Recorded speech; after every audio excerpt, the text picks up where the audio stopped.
नमस्कार दोस्तों, आप सबों का स्वागत है। बिहार बोर्ड मैट्रिक परीक्षा 2024 के लिए आज गणित में 2 नंबर का प्रश्न और ऑब्जेक्टिव में भी पूछ लिया जाता है इस तरह का प्रश्न।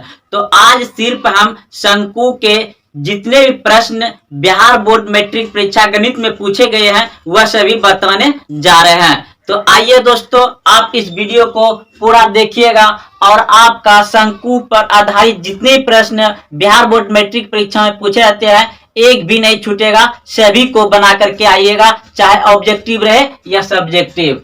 तो पहला प्रश्न आप देख रहे हैं, कह रहा है कि एक शंकु की ऊंचाई दिया हुआ है 24 सेंटीमीटर, आधार की त्रिज्या 6 सेंटीमीटर है, तो शंकु का आयतन क्या होगा।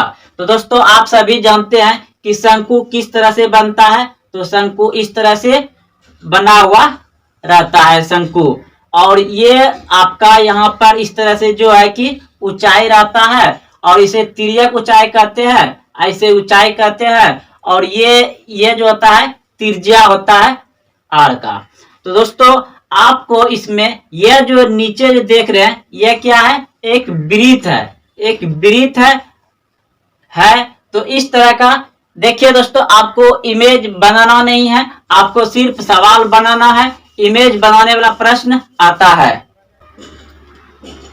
तो दोस्तों अब यहाँ पर लिखेंगे सॉल्यूशन शॉर्ट में या हिंदी में आप हल लिख दीजिएगा। तो हमें जो दिया है वह लिखेंगे। तो यहाँ पर लिखेंगे क्या, शंकु की ऊंचाई कितना है, 24 सेंटीमीटर है, और आधार जिसको कि वृत्त कहते हैं, आधार की त्रिज्या यानी आर बराबर कितना हो जाएगा, 6 सेंटीमीटर हो जाएगा, और ये ऊंचाई यानी कि एच बराबर हो जाएगा 24 सेंटीमीटर। तो यहाँ पर लिखेंगे इसलिए शंकु का आयतन, शंकु का आयतन कितना होता है आप सभी जानते हैं। अगर नहीं जानते हैं तो एक वीडियो बना दिया है सिर्फ फार्मूला का, और उसमें चित्र बना करके समझाया है, आप उसे जरूर देखें। तो शंकु का आयतन होता है 1/3 पाई आर स्क्वायर एच होता है। तो अब हमें निकालना है 1/3 रह जाएगा यहाँ पे, और हम देख रहे हैं क्या, ऑप्शन में पाई का मान दिया हुआ है। ये दोस्तों आपको ऑब्जेक्टिव में पूछा गया है। तो जब ऑप्शन में पाई का मान दिया है तो हम पाई का मान नहीं बैठाएंगे, सिर्फ क्या करेंगे, पाई को ही लिख देंगे। और आर स्क्वायर, तो आर का मान कितना है, 6 है, तो यहाँ पर लिखेंगे 6 गुना 6, और फिर एच कितना है, एच आपका 24 है, गुना दे करके 24 दे दीजिए।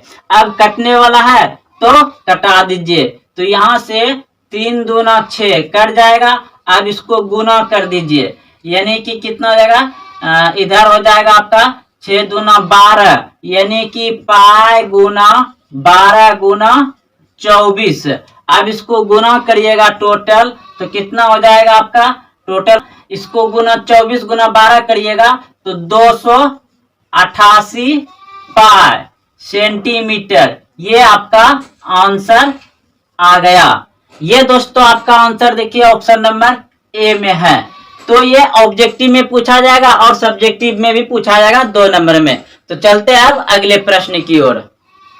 दूसरा नंबर प्रश्न देखिएगा, किसी लंबवृत्तीय शंकु के आधार की त्रिज्या 3 सेंटीमीटर एवं ऊंचाई 7 सेंटीमीटर है, तो उसका आयतन क्या होगा। दोस्तों आपको पूछा गया है, कह रहा है कि एक लंबवृत्तीय शंकु है और उसका आधार की त्रिज्या कितना है, 3 सेंटीमीटर है, और उसका ऊंचाई कितना है, 7 सेंटीमीटर है। तो हम यहाँ पर लिखेंगे क्या, सॉल्यूशन, या हिंदी में आप हल लिख सकते हैं। तो हम डायरेक्ट यहाँ लिख देंगे आर बराबर कितना है, 3 सेंटीमीटर, और फिर ऊंचाई बराबर कितना है, 7 सेंटीमीटर। अब हमको निकालना है शंकु का आयतन। तो यहां पर लिखेंगे चूंकि शंकु का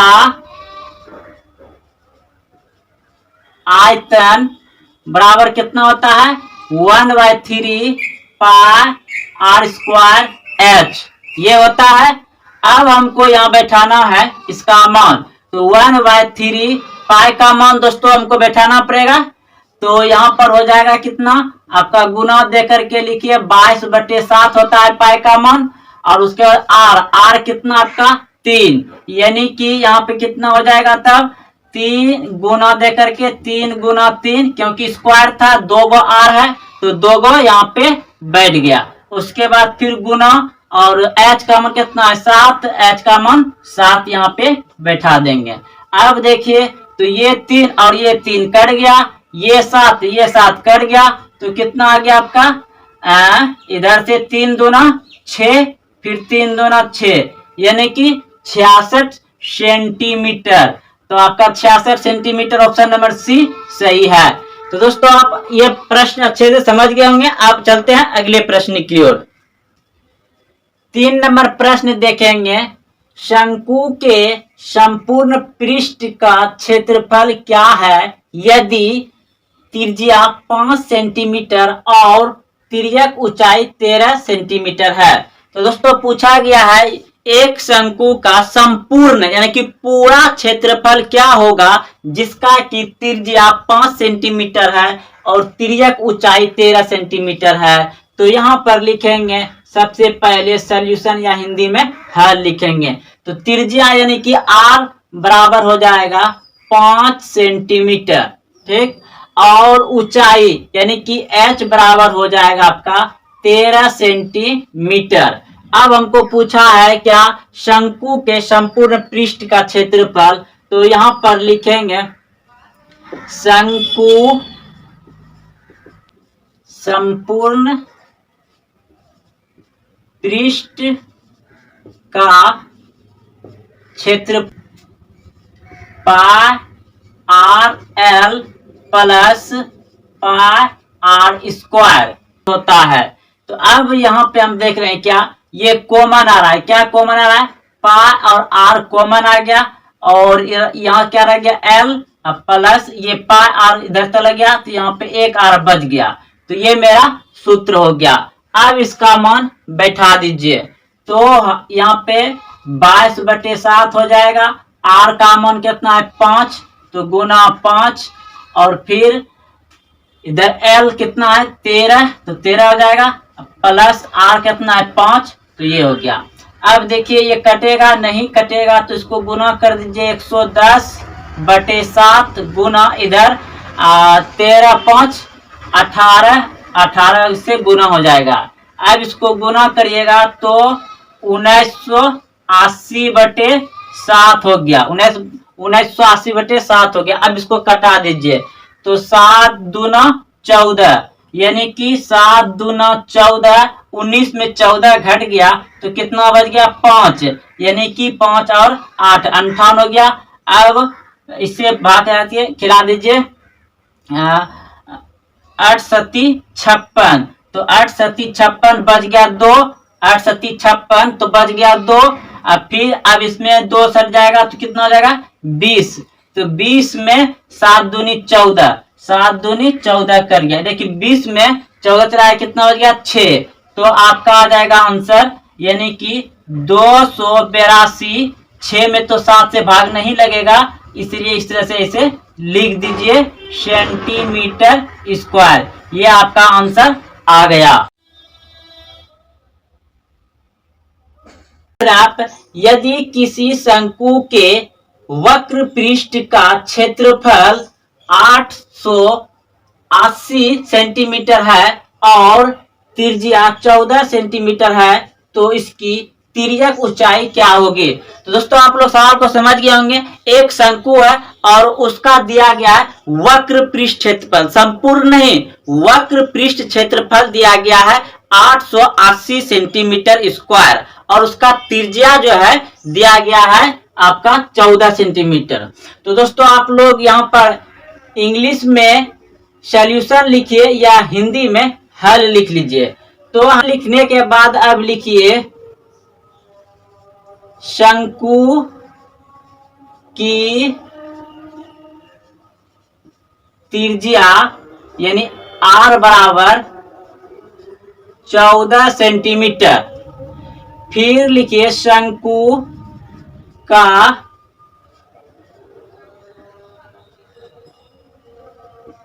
ऊंचाई h। अब हमको यहाँ पे दिया और क्या दिया गया है, शंकु के वक्र पृष्ठ क्षेत्रफल। तो यहाँ पर लिखिए शंकु का वक्र पृष्ठ का क्षेत्रफल कितना दिया गया है, 880 सेंटीमीटर स्क्वायर दिया गया है। तो दोस्तों आप सभी जानते हैं कि शंकु के वक्र पृष्ठ का क्षेत्रफल होता है पाई आर एल होता है, पाई आर एल होता है शंकु का वक्र पृष्ठ क्षेत्रफल। तो यही चीज यहाँ पे लिखा हुआ है, तो हम यहाँ पर लिख देते हैं क्योंकि इसके बराबर, क्योंकि इसका मान इतना होता है और इसके बराबर इतना दिया गया है। तो हम यहाँ पर लिखेंगे पाई आर एल बराबर 880 लिख लेंगे। पाई का मान होता है 22/7 लिख लेंगे और फिर गुना आर का मान कितना है, आर का मान 14 है, 14 लिख लेंगे। उसके बाद फिर गुना एल यानी कि तिर्यक ऊंचाई हमको ज्ञात करना, तिर्यक ऊंचाई ही पूछा गया है। क्या पूछा गया है, तिर्यक ऊंचाई पूछा गया है। तो हम यहाँ पे एल को ऐसे ही रख देंगे। उसके बाद फिर बराबर 880 लिख देंगे। अब इसको कटा दीजिए, 7 दूना 14, 7 दूना 14। तो आपका कितना आ गया, इसको गुना करने के बाद 44 एल बराबर 880 आ गया।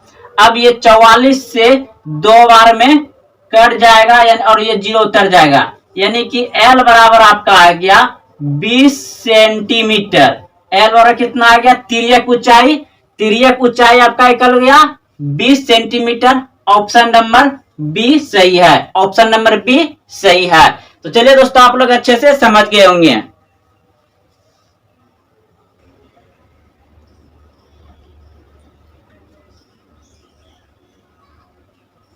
पांच नंबर प्रश्न है, एक लंबवृत्तीय शंकु के आधार की त्रिज्या 6 सेंटीमीटर एवं ऊंचाई 14 सेमी है, तो इसका आयतन क्या होगा।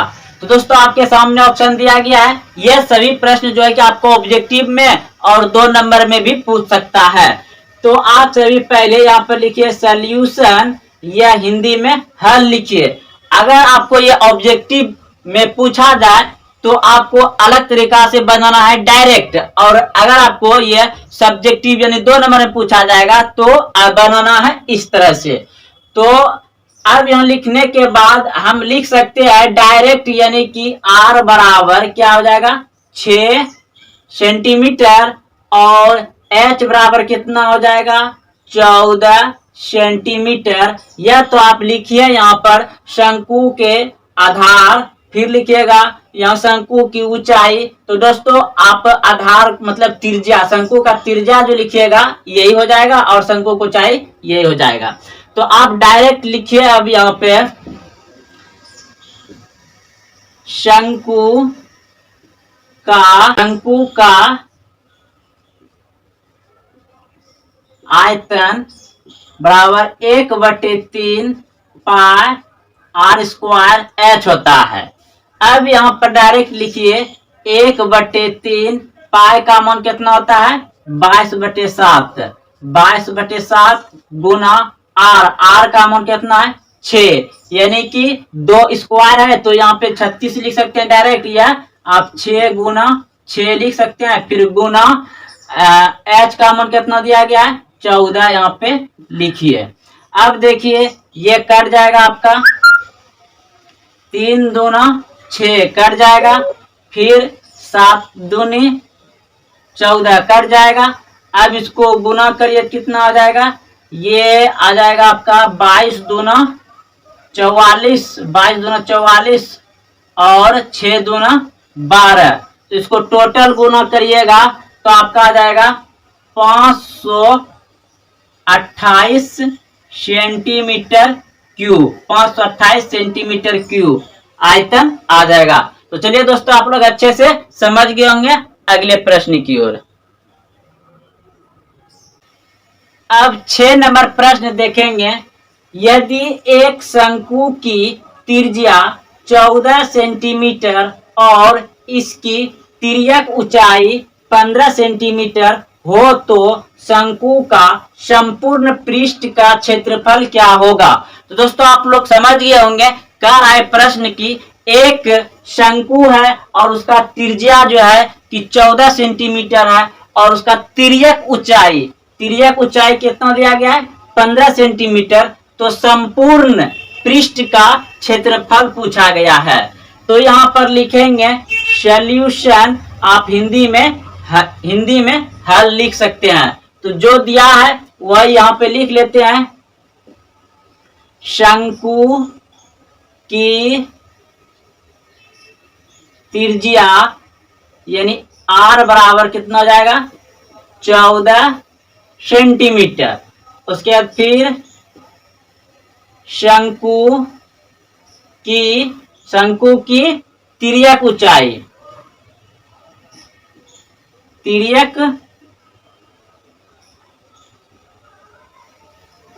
शंकु का तिर्यक ऊंचाई यानी L बराबर 15 सेंटीमीटर। और इसका निकालना है हमको क्या, शंकु का संपूर्ण पृष्ठ क्षेत्रफल।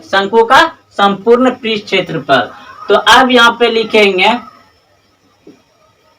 शंकु का संपूर्ण पृष्ठ का क्षेत्रफल बराबर होता है pi RL plus pi R square. Pi R square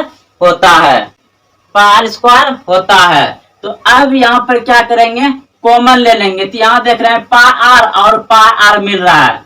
तो पाई R कॉमन आ गया, यहाँ बच गया क्या, L प्लस इसमें से एक R यहाँ आ गया तो एक R बच गया। तो अब ये आपका सूत्र हो गया, ये मेन सूत्र हो गया। तो अब क्या करना है, हमको इसका मान बैठा देना है। तो पाई का मान 22/7 गुना R का मान कितना है, R का मान 14 है, 14 लिख लेंगे।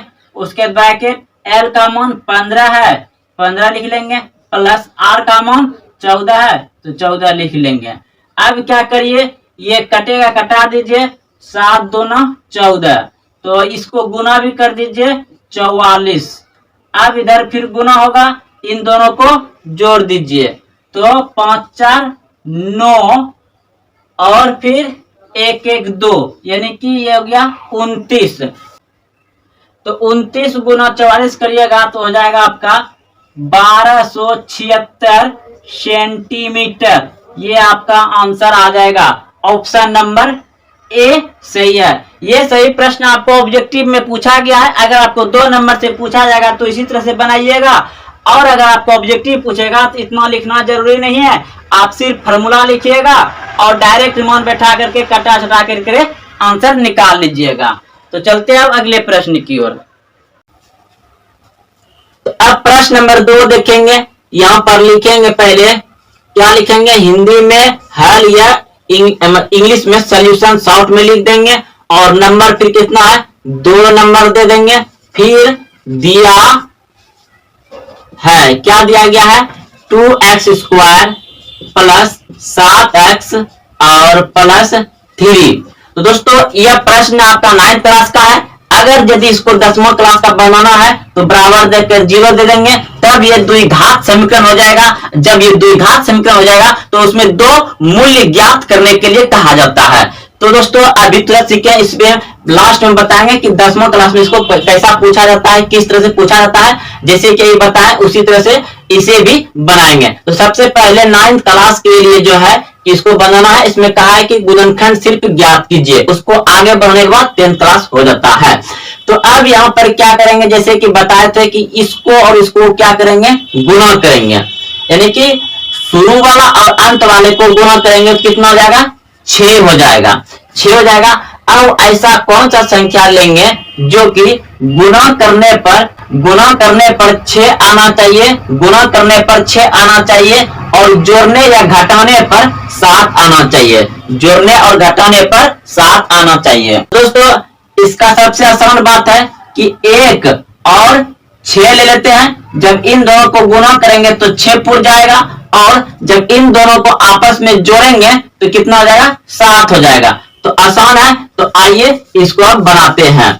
तो यहां पर लिखेंगे 2x² प्लस, यहां पर लिख लेंगे 6x और फिर प्लस 1x, एक इसके साथ छुपा रहता है और प्लस 3। अब क्या करेंगे, यहां पर कॉमन लेंगे। तो कॉमन क्या आ रहा है, देखिए अगर यदि हम 2 ले लेंगे तो यहां पर क्या बचेगा, देखिए अगर हम 2 और x को ले रहे हैं, 2 और x को ले लिया तो क्या बचेगा, यहाँ पे 2 तो बाहर ही आ गया, सिर्फ x बचेगा यहाँ पे, फिर प्लस है, प्लस दे दिया।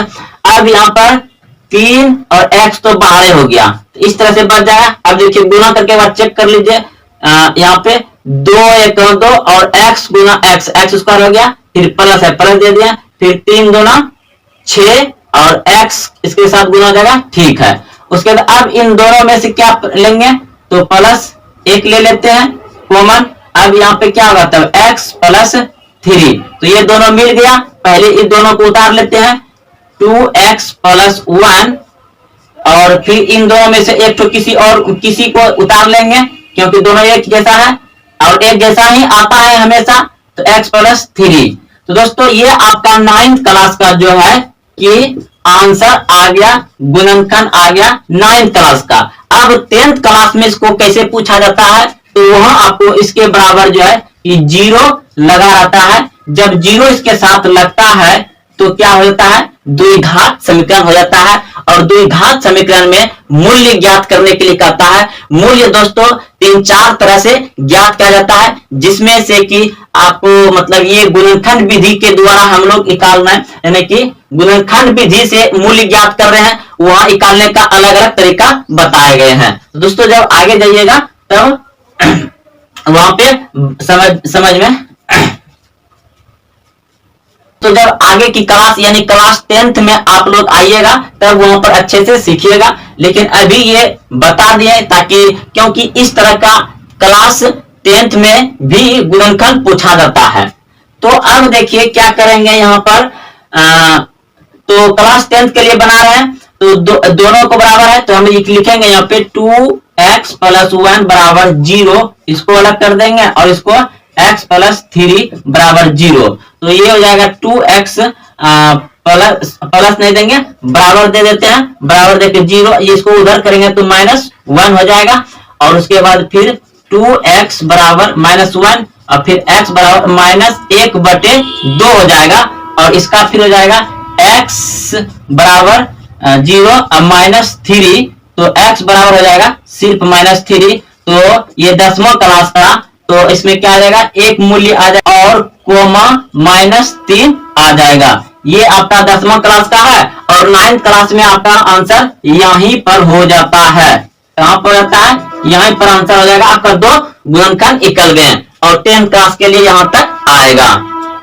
तो चलिए दोस्तों आपको ये इन चारों प्रश्न को बता दिए, दोनों यानी कि 9th और 10th दोनों में कैसे बनाया जाता है। तो आप मिलते हैं अगले चैप्टर में। धन्यवाद।